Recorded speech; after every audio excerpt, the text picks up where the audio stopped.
ओम शांति। 7 मई 2026 के ईश्वरीय महावाक्य। पहले एक नज़र मुरली के मुख्य पॉइंट पर। बाबा ने कहा, सृष्टि परिवर्तन के समय ही बाप आते हैं कलयुग से सतयुग बनाने। ज्ञान का तीसरा नेत्र आत्मा और सृष्टि का सच्चा ज्ञान अभी मिला है। 5000 वर्ष का सृष्टि चक्र, आधा कल्प दिन सतयुग त्रेता, आधा कल्प रात द्वापर कलयुग। योग बल से ही अद्वैत राज्य की स्थापना होती है, बाहुबल से नहीं। और फिर बाबा ने कहा, विश्व की बादशाही केवल बाप से मिलती है, कोई भी बाहरी शक्ति इसे नहीं पा सकती। तुम 84 जन्मों का चक्र पूरा करते हो, अब अंतिम जन्म में हो। आत्मा बिंदु स्वरूप है, न अंगुष्ठे समान न ज्योति, बल्कि एक स्टार बिंदी है। तुम्हारा यह अंतिम जन्म अमूल्य है, इसमें 21 जन्मों का वर्षा मिलता है। और फिर लास्ट में बाबा ने कहा, सीधा ईश्वर अर्थ अर्पण करने से 21 जन्मों का फल मिलता है। इनडायरेक्ट से अल्पकाल सुख। रूहानी सेवा सबसे श्रेष्ठ है, आत्माओं को बाप से जोड़ना। योग से हेल्थ और ज्ञान से वेल्थ मिलती है, यही सच्ची कमाई है। एक बाप को याद करने से विकर्म विनाश होते हैं, मामेकम याद करो, यही मुख्य साधना है। और अब सुनते हैं महावाक्यों को विस्तार से। मुरली का सार। मीठे बच्चे, तुम ब्रह्मामुख वंशावली ब्राह्मण हो। तुम्हें ही बाप द्वारा ज्ञान का तीसरा नेत्र मिला है। तुम अभी ईश्वरीय गोद में हो। प्रश्न है, अद्वैत राज्य जहाँ दूसरा कोई धर्म नहीं, उस राज्य की स्थापना का आधार क्या है? उत्तर है, योग बल। बाहुबल से कभी भी अद्वैत राज्य की स्थापना हो नहीं सकती। वैसे क्रिश्चियन के पास इतनी शक्ति है जो अगर आपस में मिल जाए तो सारे विश्व पर राज्य कर सकते हैं, परंतु यह लॉ नहीं कहता। विश्व पर एक राज्य की स्थापना करना बाप का ही काम है। गीत है, छोड़ भी दे आकाश सिंहासन, अब धरती पर आ जा रे। ओम शांति। बच्चों को ओम शांति का अर्थ तो बहुत ही बार समझाया है। ओम यानी मैं कौन? मैं आत्मा। यह शरीर हमारे ऑर्गन्स है। मैं आत्मा परमधाम की रहने वाली हूँ। भारतवासी पुकारते हैं कि हे दूर देश के रहने वाले आओ, क्योंकि भारत में अभी बहुत धर्म ग्लानि दुख हो पड़ा है। आप फिर से आकर गीता का उपदेश सुनाओ। गीता के लिए ही कहते हैं, शिव बाबा आइए, क्योंकि वह सबका बाप है। कहते हैं भारतवासियों पर फिर से परछाया पड़ा है माया रूपी रावण का, इसलिए सब दुखी पतित हैं। पुकारते हैं, रूप बदलकर आइए, अर्थात मनुष्य के रूप में आइए। तो मनुष्य रूप में आता हूँ। मेरा आना दिव्य अलौकिक है। मैं गर्भ में नहीं आता हूँ, मैं आता ही हूँ साधारण बूढ़े तन में। तुम बच्चे जानते हो, मैं कलप कलप अपना निराकारी रूप बदल कर आता हूँ। ज्ञान का सागर तो परमपिता परमात्मा ही है। श्री कृष्ण को कभी भी नहीं कहेंगे। बाप कहते हैं, मैं इस साधारण तन में आकर तुमको फिर से सहज राजयोग सिखा रहा हूँ। जब दुनिया पतित बन जाती है तब मुझे आना पड़ता है। कलयुग से सतयुग बनाने मैं आता हूँ। ब्रह्मा विष्णु शंकर का चित्र भी है। ब्रह्मा द्वारा स्थापना, शंकर द्वारा विनाश और फिर विष्णु द्वारा पालना। यह लक्ष्मी नारायण विष्णु के दो रूप है, यह तुम बच्चे जानते हो। बाबा फिर से रूप बदलकर आया है। वह हमारा सुप्रीम बाप भी है, सुप्रीम टीचर भी है, सुप्रीम गुरु भी है। और गुरु लोगों को सुप्रीम नहीं कहा जाता है। यह तो बाप, टीचर, गुरु तीनों है। लौकिक बाप तो बच्चे की पालना कर फिर उनको स्कूल में भेज देते हैं। कोई विरला होगा जो बाप टीचर भी होगा। यह कोई कह न सके। सब आत्माएं मुझे पुकारती है, गॉड फादर कहती है, तो वह आत्मा का फादर हो गया। यह गीत भी भक्ति मार्ग का है। सतयुग में तो माया होती ही नहीं जो पुकारना पड़े। वहाँ तो सुख ही सुख है। तुम जानते हो 5000 वर्ष का चक्र है। आधा कल्प सतयुग त्रेता दिन, आधा कल्प द्वापर कलयुग रात। तुम ब्रह्मा मुख वंशावली ब्राह्मण हो। ब्रह्मा का अथवा तुम ब्राह्मणों का ही रात दिन गाया जाता है। दिन और रात का ज्ञान भी तुम बच्चों को है। लक्ष्मी नारायण को यह ज्ञान नहीं। अभी तुम संगम पर हो, जानते हो। अभी भक्ति मार्ग पूरा हो, दिन उदय होता है। यह ज्ञान अभी तुमको बाप द्वारा मिला है। कलयुग में व सतयुग में यह ज्ञान किसको भी होता नहीं। इसलिए गाया जाता है ब्रह्मा का दिन, ब्रह्मा की रात। तुम अभी सूर्यवंशी चंद्रवंशी राज्य पाने का पुरुषार्थ कर रहे हो।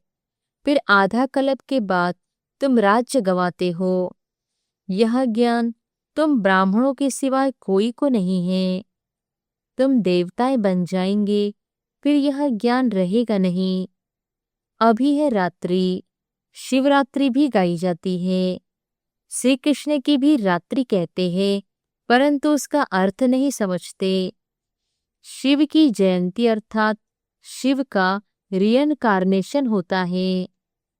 ऐसे बाप का दिवस कम से कम 1 मास मनाना चाहिए। जो सारी सृष्टि को पतित से पावन बनाते हैं, उनको हॉलिडे भी नहीं मनाते हैं। बाप कहते हैं, मैं सबका लिबरेटर हूँ, गाइड बन सबको ले जाता हूँ। अभी तुम पुरुषार्थ करते हो राजयोग सीखने का। बाप तुमको ज्ञान का तीसरा नेत्र दे रहे हैं। आत्मा का रूप क्या है यह भी किसको पता नहीं है। बाप कहते हैं, तुम आत्मा न अंगुष्ठे मिसल हो, न अखंड ज्योति मिसल हो। तुम तो स्टार हो, बिंदी मिसल। मैं भी आत्मा बिंदी हूँ, परंतु मैं पुनर्जन्म में नहीं आता हूँ। मेरी महिमा ही अलग है। मैं सुप्रीम होने के कारण जन्म मरण के चक्र में नहीं आता हूँ। तुम आत्माएं शरीर में आती हो तो 84 जन्म लेती हो। मैं इस शरीर में प्रवेश करता हूँ, यह लोन लिया हुआ है। बाप समझाते हैं, तुम भी आत्मा हो, परंतु तुम अपने को रियलाइज नहीं करते हो कि हम आत्मा है। आत्मा ही बाप को याद करती है। दुख में हमेशा याद करते हैं, हे भगवान, हे रहमदिल बाबा, रहम करो। रहम मांगते हो क्योंकि वह बाप ही नॉलेजफुल, ब्लिसफुल, प्योरिटीफुल है। ज्ञान में भी फुल है, ज्ञान का सागर है। मनुष्य को यह महिमा दे नहीं सकते हैं। सारी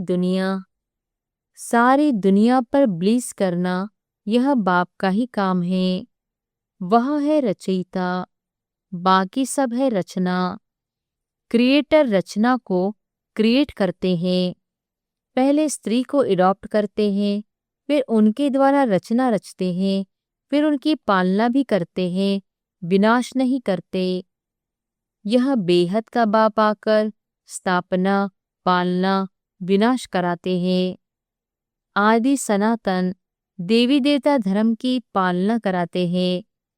सतयुग आदि में फट से राजधानी स्थापन हो जाती है और धर्म वाले तो सिर्फ अपना अपना धर्म स्थापन करते हैं।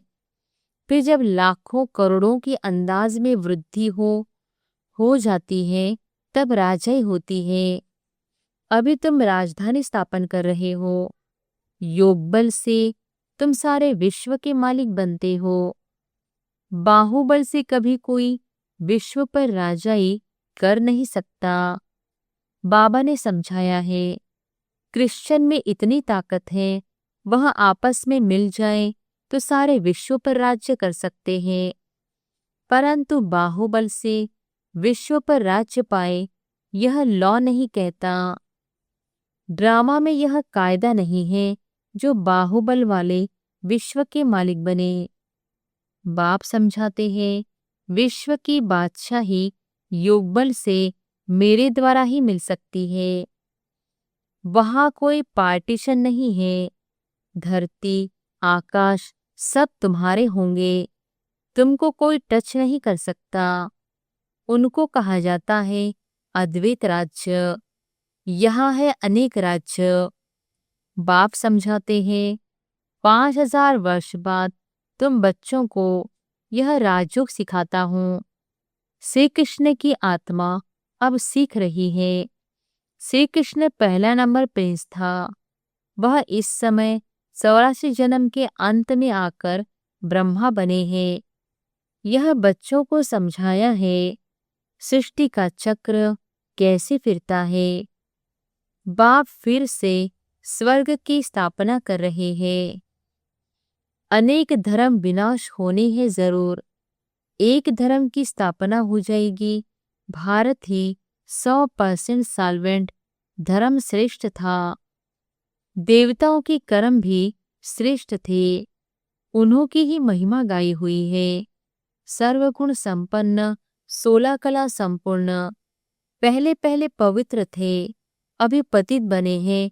फिर बाप आकर स्त्री पुरुष दोनों को पवित्र बनाते हैं। रक्षाबंधन का उत्सव इतना क्यों मनाते हैं, यह कोई को पता नहीं। बाप ने ही आकर प्रतिज्ञा ली थी कि अंतिम जन्म में तुम दोनों पवित्र रहो। सन्यासियों का तो धर्म ही अलग है, ज्ञान, भक्ति और वैराग्य। यह तुम्हारे लिए है। तुमने देखा होगा, पादरी लोग चलते हैं तो आंखें एक तरफ रहती हैं और किसी की तरफ देखते नहीं। नंस होती है ना, अब वह तो क्राइस्ट को याद करती है। कहते हैं क्राइस्ट गॉड का बच्चा था। तुम्हारा कोई सफेद कपड़े आदि से कनेक्शन नहीं है। तुम तो आत्मा हो, नन बट वन। एक को ही याद करना। सच्ची नंस तो तुम हो। तुमको वर्षा उस बाबा से मिलना है। उनको याद करेंगे तभी विकर्म विनाश होंगे। इसलिए बाप का फरमान है, मामेकम याद करो। आत्मा का निश्चय न होने कारण नंस फिर क्राइस्ट को याद करती है। गॉड कौन है यह नहीं जानते। भारतवासी जो पहले पहले आते हैं वही नहीं जानते हैं। लक्ष्मी नारायण को यह सृष्टि चक्र का ज्ञान थोड़ी है, न वह त्रिकालदर्शी है। त्रिकालदर्शी तुम ब्राह्मण बनते हो। तुमको कौड़ी से बदल हीरे जैसा बाप बनाते हैं। अब तुम ईश्वरीय गोद में हो। तुम्हारा यह अंतिम जन्म बहुत अमूल्य है। भारत की खास, दुनिया की आम, तुम रूहानी सेवा करते हो। बाकी वह तो है जिस्मानी सोशल वर्कर्स, तुम हो रूहानी। तुमको सिखाने वाला सुप्रीम रूह है। हर एक आत्मा को बोलो, बाप को याद करो। बाप को ही पतित पावन गाया जाता है। तुमको गिरने में 84 जन्म लगते हैं, फिर चढ़ने में 1 सेकंड लगता है। यह तुम्हारा इस मृत्युलोक का अंतिम जन्म है। मृत्युलोक मुर्दाबाद, अमरलोक जिंदाबाद होना है। इसको अमर कथा कहा जाता है। अमर बाबा आकर तुम अमर आत्माओं को अमर युग में ले चलने के लिए अमर कथा सुनाते हैं। बाप कहते हैं, अच्छा, और बातें भूल जाते हो तो सिर्फ अपने को आत्मा निश्चय कर मुझ एक बाप को याद करो। बुद्धि का योग मेरे साथ लगाओ तो तुम्हारे पाप भस्म हो और तुम पुण्य आत्मा बन जाएंगे। तुम मनुष्य से देवता बनते हो। यह नई बात नहीं है। 5000 वर्ष बाद बाप आकर तुमको वर्षा देते हैं। रावण फिर श्राप देते हैं। यह है खेल, भारत की ही कहानी है। यह बातें बाप ही समझाते हैं, कोई भी वेद शास्त्र आदि में नहीं है। इसलिए गॉड फादर को ही नॉलेजफुल, पीसफुल, ब्लिसफुल कहा जाता है। तुमको भी आप समान बनाते हैं। तुम भी पूज्य थे, फिर पुजारी बनते हो। आप पे ही पूज्य, आप पे ही पुजारी। यह भगवान के लिए नहीं है, तुम भारतवासियों की बात है। तुम पहले सिर्फ एक शिव की भक्ति करते थे, अव्यभिचारी भक्ति। फिर देवताओं की भक्ति शुरू की, फिर नीचे उतरते आए। अब फिर से तुम देवी देवता बन रहे हो। जो थोड़ा पढ़ते हैं वह प्रजा में चले जाएंगे। जो अच्छी रीति पढ़ते पढ़ाते हैं वह राजाई में आएंगे। प्रजा तो ढेर बनती है। एक महाराजा की लाखों करोड़ों के अंदाज में प्रजा होगी। तुम पुरुषार्थ करते ही हो, कल्प पहले मुहाफिक।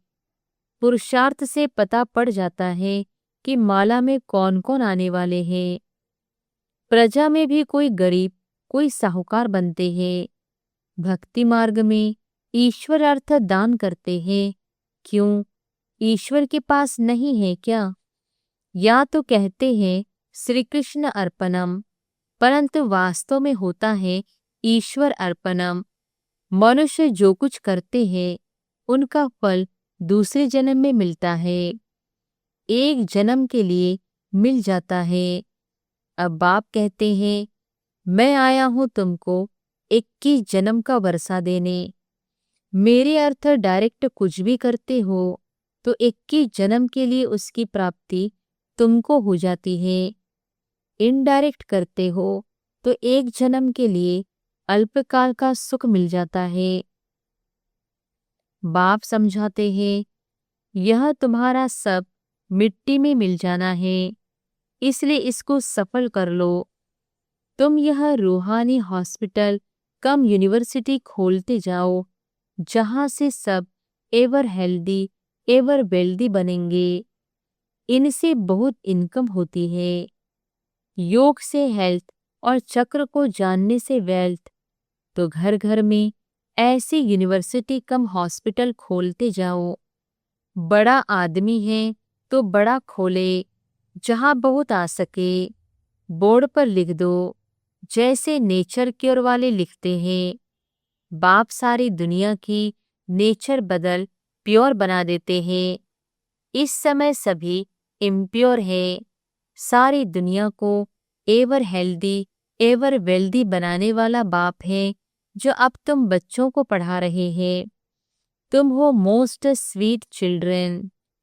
अच्छा, मीठे मीठे सिकिलधे बच्चों प्रति मात पिता बाप दादा का याद, प्यार और गुड मॉर्निंग। रूहानी बाप की रूहानी बच्चों को नमस्ते। धारणा के लिए मुख्य सार, पहली पॉइंट, अपनी इस अमूल्य जीवन को रूहानी सेवा में लगाना है। खास भारत, आम सारी दुनिया की सेवा करनी है। दूसरी पॉइंट, अपना सब कुछ सफल करने के लिए डायरेक्ट ईश्वर अर्थ अर्पण करना है। रूहानी हॉस्पिटल और यूनिवर्सिटी खोलनी है। वरदान है, एक स्थिति द्वारा अतीन्द्रिय सुख की अनुभूति करने वाले सर्व आकर्षणों से मुक्त भव। एकरस स्थिति द्वारा अतीन्द्रिय सुख की अनुभूति करने वाले सर्व आकर्षणों से मुक्त भव। जब इंद्रियों की आकर्षण और संबंधों की आकर्षण से मुक्त बनो, तब अतीन्द्रिय सुख की अनुभूति कर सकेंगे। कोई भी कर्मेंद्रिय के वश होने से जो भिन्न भिन्न आकर्षण होती है, वह अतीन्द्रिय सुख व हर्ष दिलाने में बंधन डालते हैं। लेकिन जब बुद्धि सर्व आकर्षणों से मुक्त हो एक ठिकाने पर टिक जाती है, हलचल समाप्त हो जाती है, तब एक रस अवस्था बनने से अतीन्द्रिय सुख की अनुभूति होती है। स्लोगन है, अपने बुद्धि की लाइन सदा क्लियर रखो तो एक दो के मन के भावों को जान लेंगे। अपने बुद्धि की लाइन सदा क्लियर रखो तो एक दो के मन के भावों को जान लेंगे। अव्यक्त इशारे, सदा अचल अडोल एकरस स्थिति का अनुभव करो। किसी भी प्रकार की हलचल में अचल रहना, यही श्रेष्ठ ब्राह्मण आत्माओं की निशानी है। दुनिया हलचल में हो, लेकिन आप श्रेष्ठ आत्माएं हलचल में नहीं आ सकती। क्यों?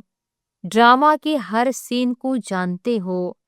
नॉलेजफुल आत्माएं, पावरफुल आत्माएं सदा स्वतः ही अचल रहती है। तो कभी वायुमंडल से घबराओ नहीं, सदा निर्भय रहो। अच्छा, ओम शांति।